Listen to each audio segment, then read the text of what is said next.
Hello, and welcome to the bonus episode of Let's Play Metroid Prime 2 Echoes.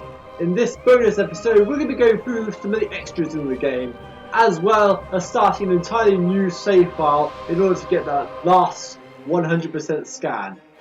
It is possible on the Trilogy version of this game, because if you start a new game, you keep all your existing save logbook data from the previous playthrough. So I got my words going up there a bit, but there we go. Right, so I want to get the wheel remote pointed at the sensor bar. Here we go. Sorry about that. The game footage got slightly corrupted a bit, so hopefully it holds out for the remainder. But so I played up to the Dark Aegon Waste portion of the game, and we're going to go jump straight into playing through this on the easiest difficulty, the normal difficulty. And I shall see you when we reach the missing scan.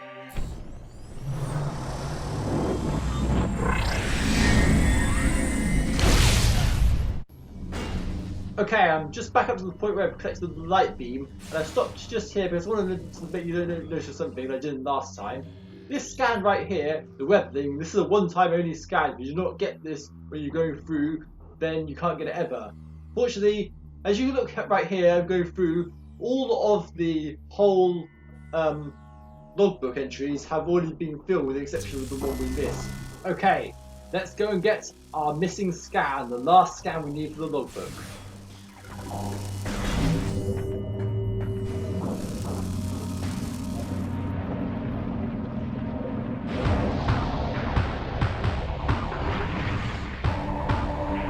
That thing that appeared right there was the missing scan.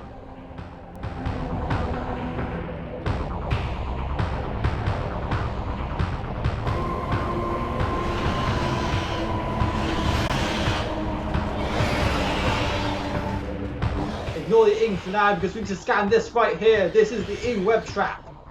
Semi-sentient living snares. Creatures virtually indestructible and can only be undone by killing the ing that commands it. These creatures respond to commands from the ing, falling over areas as ordered. They are virtually indestructible and can only be undone by killing the ing that commands them. And that is 100% of the logbook scans downloaded. Very nice. So now we need to check out the ing. So I shall do that off screen and see you guys later. Okay, so now the ing web traps disappear. So that was the scan I missed. That was probably the easiest one to miss because I was so focused on fighting the ing and trying to collect this Dark Temple key right here. Anyway, we are done with this save file now, so I'm going to meet you back on the main menu screen where we're going to go through some of the extras. See you guys later.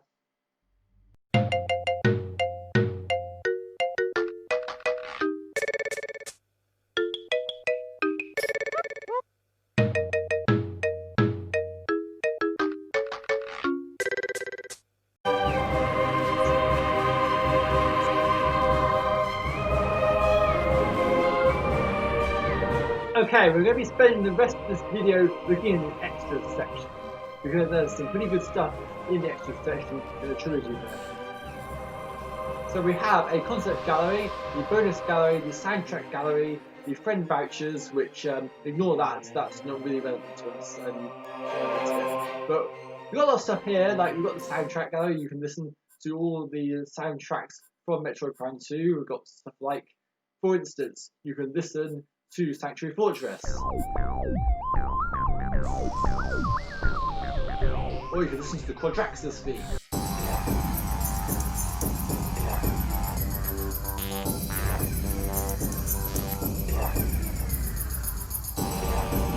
Or you can listen to some copyrighted music for some bizarre reason. Yeah, it's weird that music got copyrighted. Anyway, we're going to be looking at some other sections. We have some tokens we can use, but we're going to be saving those for the screenshot tool for after the Prime 3 LP. In the meantime, we look in the concepts gallery. So I'm just going to leave this running, and you're going to look at all this sweet extra art.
here we have the storyboard section. This is very interesting. It's basically a very detailed analysis about how the opening of the game plays out in this part right here. There's many scenes like this in the storyboard package section.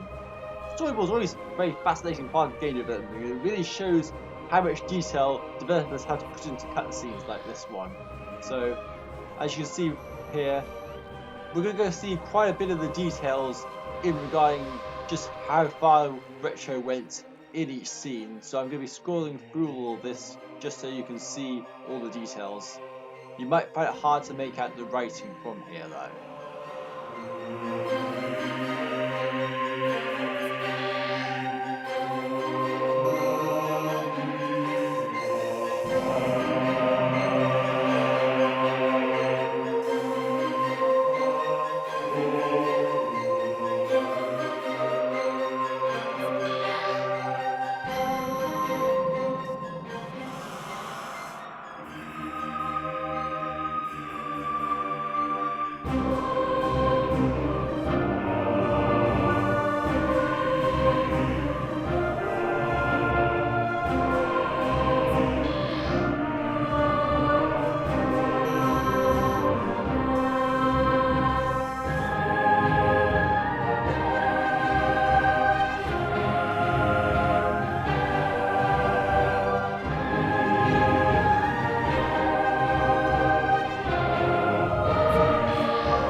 So here we have the scene where Samus enters the Dark World for the first time through a portal. This, I believe, is the scene in Aegon Wastes.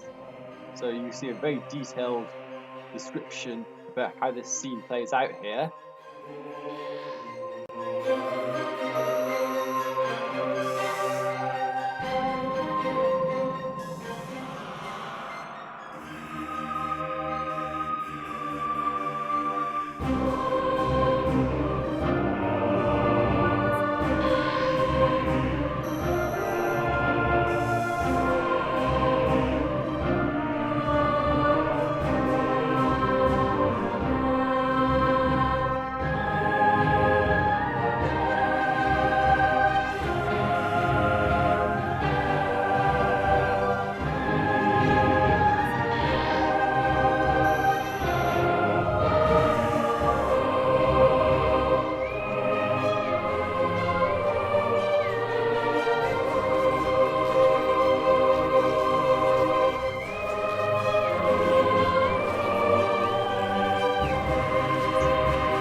Now we have right here a scene where Dark Samus appears in front of Samus. I can't remember which one this is, whether this is the initial battle or whether this is the first meeting in the portal, but we're about to see a bit more in this right here.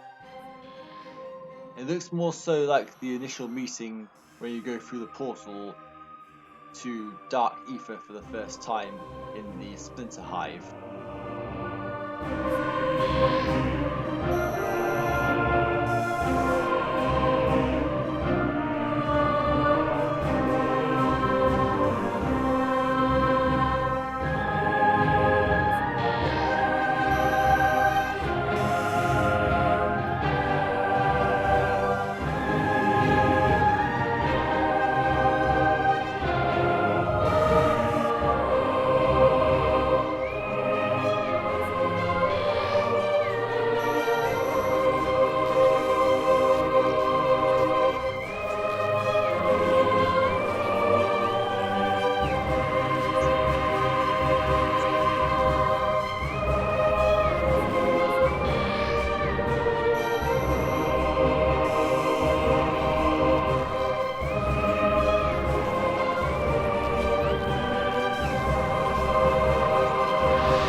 Okay, so that is it for the storyboard package. We're going to go on to the sketches next so we can see some various different types. And I might continue talking a bit here because I realise that the video has been a bit somewhat bland ever since we started looking through all of these sketches and probably needs a bit of interjection. But yeah, you can see all the different enemy types we have here.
As we enter the next part, the creature package, I want to take some time out to reference back to the LP when I was talking about the Enormous fight and how it had some interesting heritage, as it were.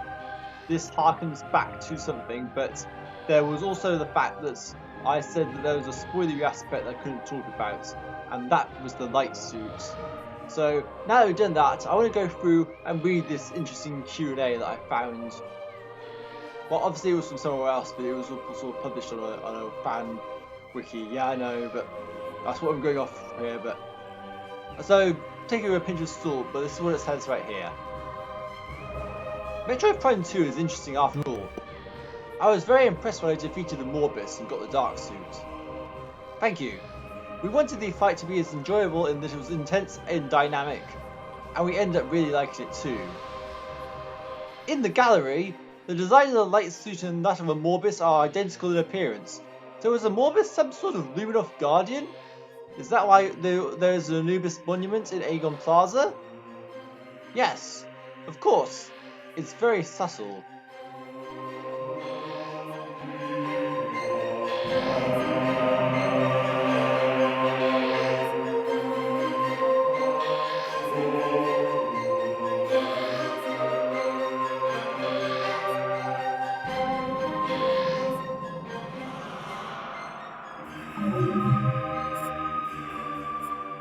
You know what? While we're going through the character package, I might as well talk a bit more about that interview from Shine Sparkers, which is where the Wikitroid got it from. So let's have a look at this. He's saying that I'm in the middle of playing the game right now. It's very interesting. I have a small question. In the previous game, there were limited time scans. Pain smile. I was wondering if there are any in this one. In my opinion so far, the game has a great presentation that does not lose your interest. I often forget what time it is. And even if I play for a short amount of time, it feels like you've made a good amount of progress. I'm expecting Ridley to appear at any moment because for me, he is the true Metroid nemesis. I hope to be snatched and taken away.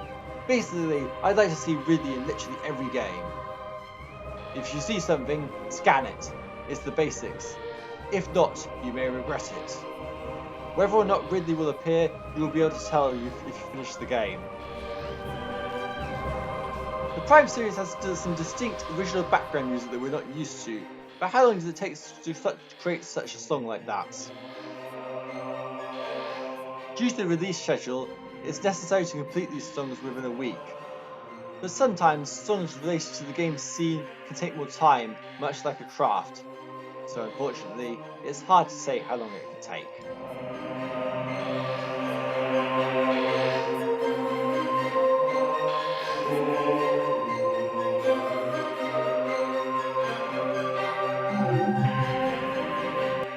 But wait, there's more!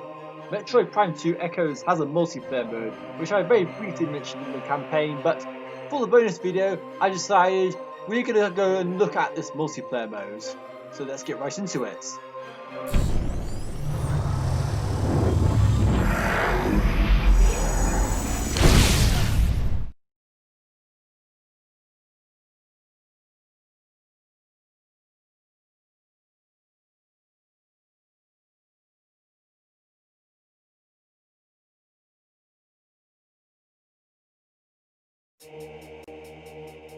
And we're in the Prime 2 menu here, so we have the multiplayer selection, but I actually have one Wii Remote connected at the moment, so we can press A and it'll get the player ready. We can also press 2 to look at all the options like rumble, sensitivity, lock on, free aim.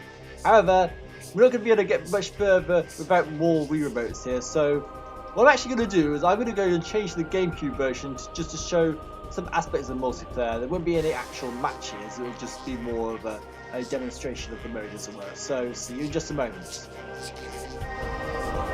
Okay, we're on the GameCube version now, so I'm going to just show off some of the options available in the multiplayer, though there won't be an actual proper multiplayer game as it were. It will just be putting some Samuses on here for showing, and obviously the options are slightly different on the GameCube version because we do not have free aim.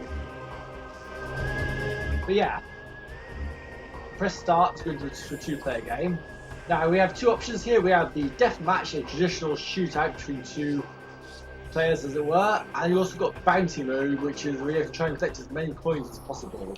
We're going to do a classic deathmatch just to show you all the options we've got available. We've got options like the choice of background music. We've got Hunters, Luminoff, Pirate Fear, Corvus Fog, Sanctuary, Darkness, and Dark Echoes. These are usually unlocked as you progress throughout the game.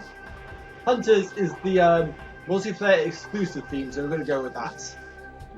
And since we've not got a lot of time, I'm just going to go something like this because we're going to give you a very quick demonstration of the multiplayer mode as well. So we have 6 maps as it were. We have Side Hopper Station, Spider Complex, Shooting Gallery, Pipeline, Spires, and Crossfire Chaos. One of the arenas I did mention during the main playthrough itself, when we ran the Space Pirate base nearly on waste, was Shooting Gallery, so we're going to go ahead and show this one off. Right, so this won't be a proper match as it were, because there's only one player here, but I'll try and do what I can. So,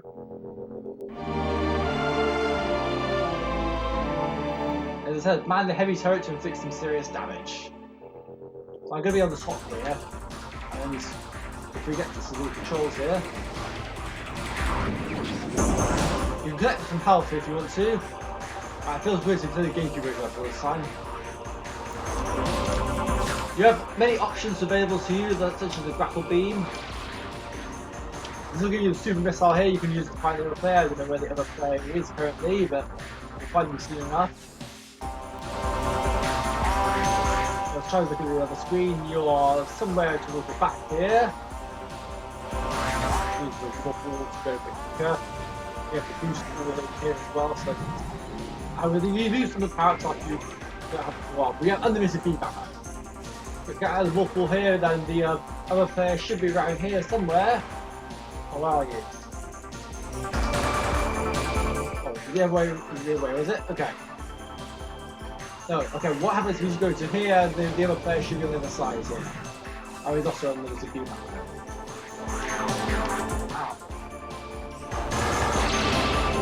Going back to GameCube controllers is harder than I thought it would be. There's the other player, let's kill them. Well, that was pretty easy. Helps that they weren't being controlled by anyone, but yeah, that's the way you do. So anyway, we're going to show off some of the main features of this. We're going to go into the turret gallery up here. That will pass the turret, and then the other player can come out.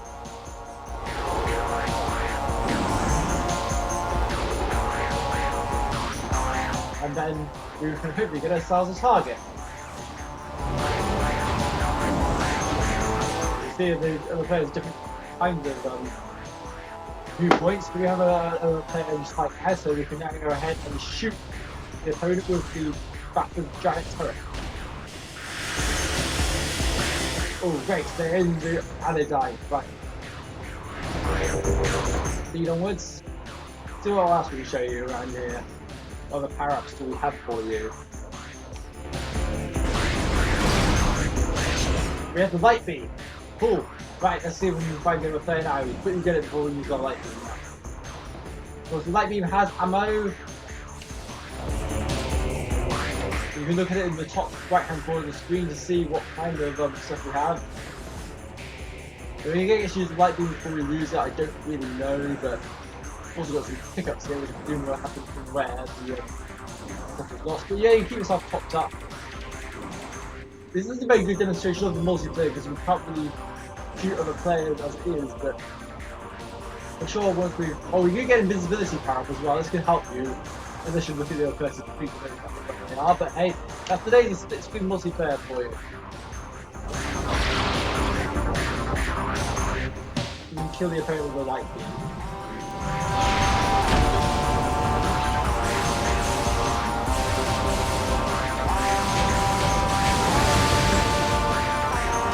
Now you're quite strategic, it's just thinking it's very simple. Not the best demonstration of multiplayer, but we're kind of running the clock, so give us explore around this a bit more. I think we've pretty much seen much of this map already, so for the dark beginning now. You can't restore your ammo unless you pick up power-ups at the end of it. Big waterfall here that shoots this central portion. But yes, this entire thing is based around this turret here. Oh, it's how you get stuck. Just to go again.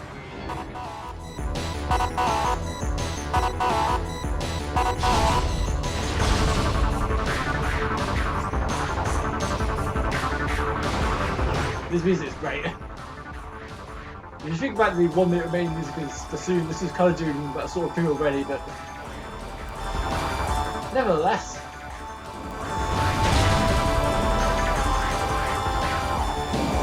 But yeah, so this music is actually a remix of the Windstar Green from Super Metroid.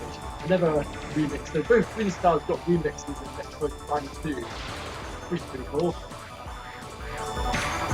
I wonder where they could be. It's almost not like they were back where they were born or something. Use the dark pool. The controls are pretty much the same in the single player mode, so all your boost sections are the same there.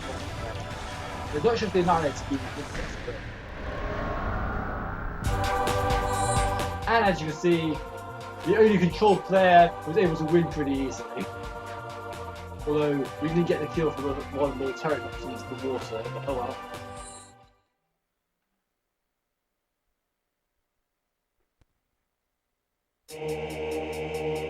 So there's a few other of these. We're going to go into parity mode just to show some of these things off.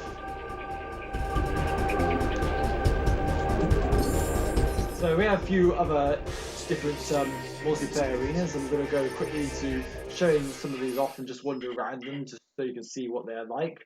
We have Side Hopper Station.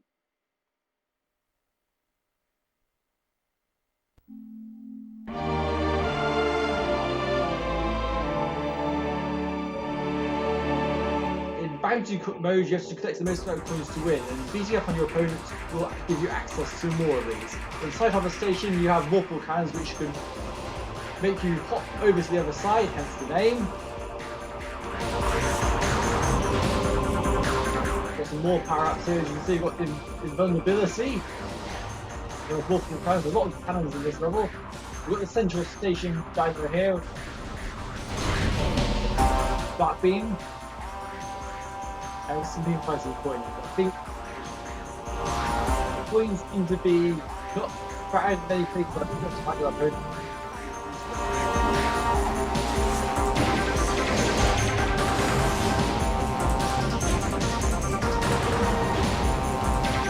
So we go back over this way, shoot the inactive opponents, and there's some coins. So you pick up the coins to fetch the water. Light beam.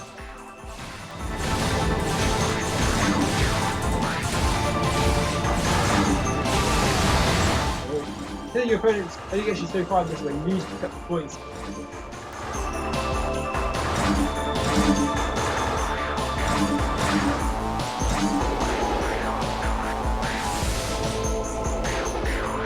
Well, there's a go point here as well, so go to the hop of the other side. Of course, we have the bounty on us, so we have a super missile now, so The opponent has spawned in the central room, so let's go up to there.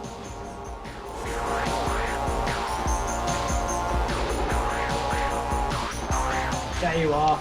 I see you. You can't hide from the super missile. Pick up some stuff, and yeah, that is pretty much fighting mode, and we see pretty much your side of the station. I will see you for the next multiplayer arena.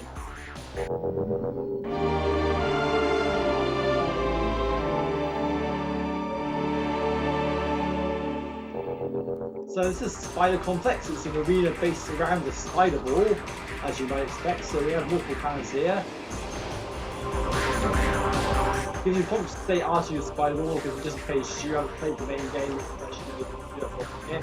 Boost off it as in the main game. Let's do the missile, we do this here.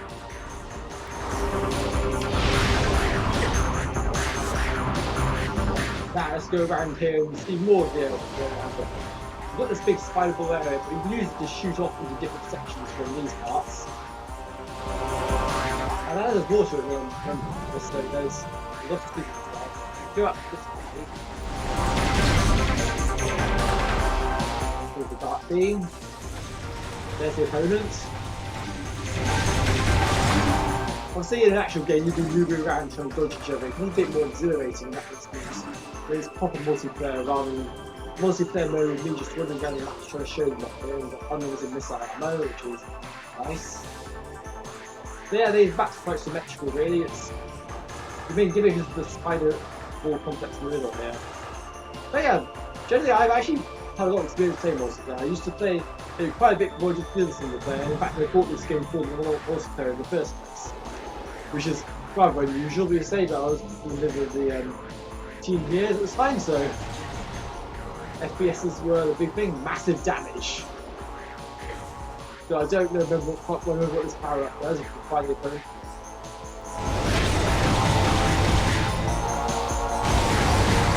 Yeah, this pretty much powers up all your attacks.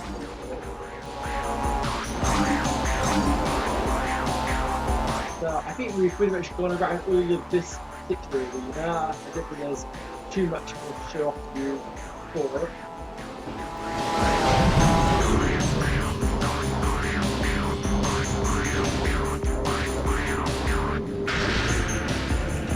Death Ball. Don't mind Death Water, it's not a Death Ball. Unfortunately, you cannot use Morph Ball bombs or Boost Ball while you have the Death Ball, so it's a power up that's pretty much a double-edged sword. But it kills anything it contacts here, like the other player just there. Okay, I think we've seen enough of this particular arena. Okay, what have we haven't seen yet? Crossfire Chaos. This is the last one to start with. The other two arenas you do unlock as the game goes on. As in when you play the single player mode.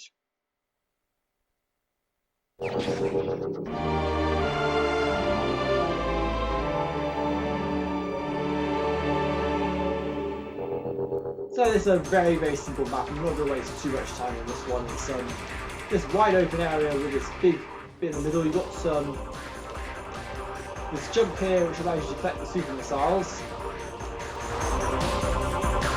They have simplified the super missiles controls in multiplayer. You only need to use the missile button to fire them, whereas in the single player you obviously need to choose a charge combo.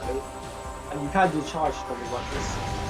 Oh, you can also do super missiles with a charge combo that way anyway, but I never knew that. Yeah, not really much going to this one, so let's just show you the other map. So now we're on to the unlockable maps in the game. First of all, we have Spires. A pretty unique map, as it were. Well, the map is based around 2 individual spires.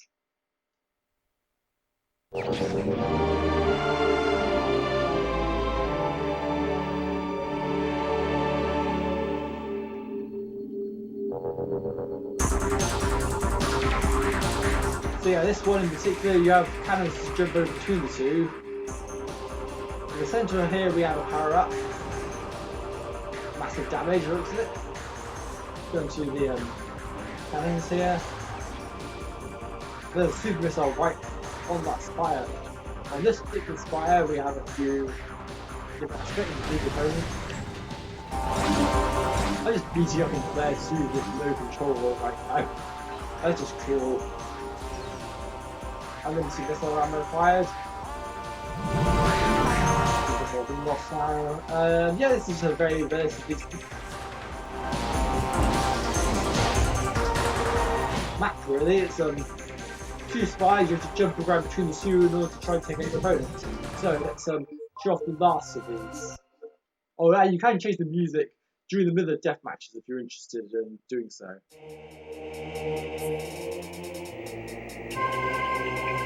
Right, so let's look at the last multiplayer map and then we'll be done with this.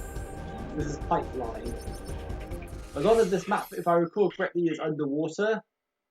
I might be wrong about that.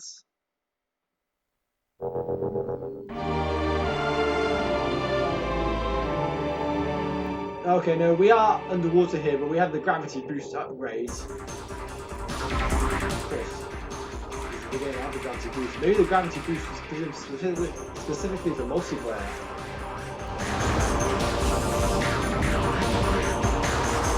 Right, so we're in the underwater section now. You can use the gravity boost to boost up to higher heights, as it were. So yes, the gimmick of this one is underwater level. You do need to unlock this one, and so obviously they feel like the gravity boost is something that you should be able to jump in and just go to bed, because you will need to really get to. Oh, we have the Annihilator beam in this level. Right, let's see if we can find the opponent and kill them with the Annihilator. It looks like they are underground. Well, they are not underground right now, so I'm not sure for.